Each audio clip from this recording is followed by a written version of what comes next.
nous évoquons deux sujets. Vous savez, l'ANIP, ce n'est pas une structure politique, c'est une structure purement technique.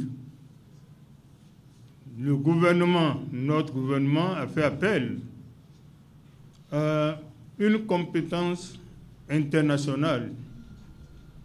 Vous savez, dans mes blagues, je dis toujours, voilà, il y a l'ANIP, il y a un Béninois à la tête.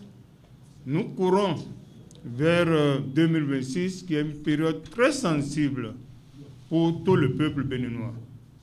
Ils seront les mêmes à dire, oui, voilà, le chef de l'État a mis un Béninois là, et c'est pour les concubinages, c'est pour les tripatouillages.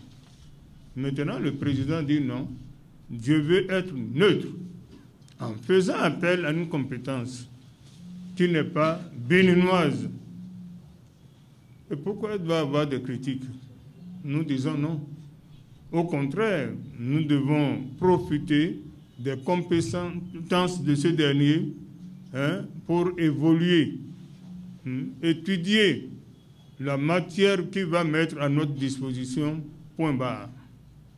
Il ne devait pas avoir de polémiques.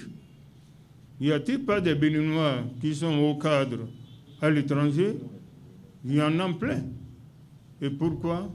Chez nous, au Bénin, chaque fois, quand il y a une bonne initiative, on commence par crier. Le gouvernement joue son rôle de la transparence totale pour les élections de 2026.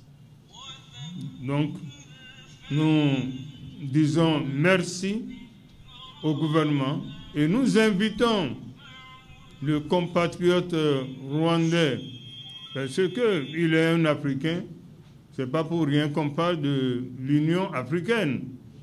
Et je profite pour que dans vos prières, à chaque fois, vous priez pour vraiment le repos de l'âme du président Mohamed Kadhafi, qui a cette bonne initiative de l'unité africaine. Pourquoi un Béninois est président de la CEDEAO, de l'UEMOA, vice-versa? C'est pour l'unité africaine. Et quand une compétence d'ailleurs arrive au Bénin pour partager avec nous ses expériences en la matière, nous devons le saluer. Maintenant, vous savez, depuis qu'on a fermé les frontières du Bénin avec le Niger, il y a vraiment la souffrance dans le pays. Le nombre de camions garés au niveau de la frontière. Notre pays respecte les décisions de la haute institution qui est la CEDEAO. Alors, voilà le problème. Nous devons plaider,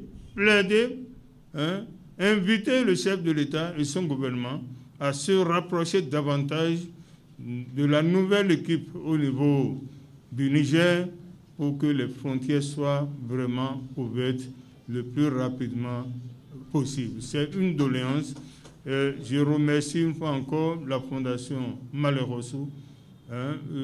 Mon soutien ne manquera pas.